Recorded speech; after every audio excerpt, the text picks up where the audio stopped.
Box tayo mga pare. Ha? Oh. Halos para sa sila ng quality. Cotton at spandex. So, unbox natin itong isang bili natin. I think ito yung can opener daw. Magkano tong can opener? 52 pesos lang doon sa Shopee mga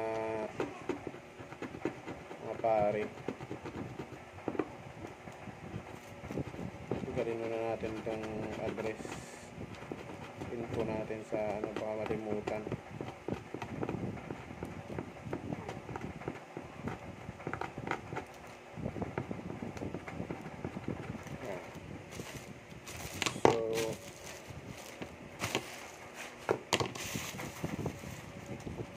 Recently kasi na sira yung can opener natin na big 52 lang din, 53. Ganito din yun. Same. 52. Oh, mahal to pag nasa 100 plus to. 130, ganun, 150 yung pinakamahal. So, malaking bagay talaga pag Shopee ka kasi yung price na nakukuha mo sa mga stores, half or more than half minsan, lalo na pag naka-live sila. Pag nag-live selling kasi yung isang store, tapos naka-add dun yung item, pag in-add mo siya from live selling, makakakuha ka ng 40 to 60 pinakamalaki, 7 to 70, depende sa price. Pero pinakamababa nila, 40 pesos na discount. So, minsan nakakakuha ka ng bawa, ganito, 50. So, 10 na lang babayaran mo. Tapos, tatapat mo pa na free shipping. So, may mga item na hindi talaga included sa free shipping. Pero, may time na, lang, tsempo-tsempo lang. Kasi, bawa, isang araw kasi, more or less, isa to dalawang order lang yung makaka-free shipping ka. So, ginagawa namin yan, since may dalawa kaming account, kasi sa akin, saka sa misis ko, order kami, hahatiin namin, kailangan namin ng dalawang ganito. So, pupuntahan, i-add ko sa card ko to, tapos i-add dun sa isang account sa kanya yung isa. Para parehong free shipping siya, tapos may discount pa. O, isa-isa lang, tapos kung may bibiling ka naman, pagpaliban mo muna, hintay talaga ng free shipping. Minsan naman, araw-araw naman talaga merong isa, dalawa. Depende sa item nga na bibilin mo. Tapos, gagamitan mo po siya ng cashback. So, meron ka makukuha na piso, 50 cents, cashback kada order mo. Pag malaki, yung pinakamalaki na cashback, 100 plus sa yung 6,000 na worth na AC. So, hindi mo siya mapapansin, pero malaking bagay siya na bumabalik sa'yo yung ganung amount. So, maiipon din naman.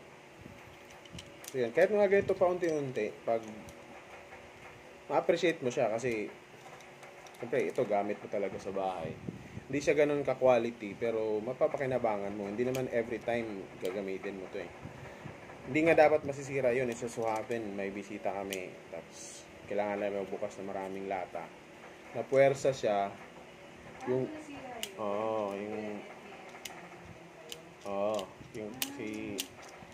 mo.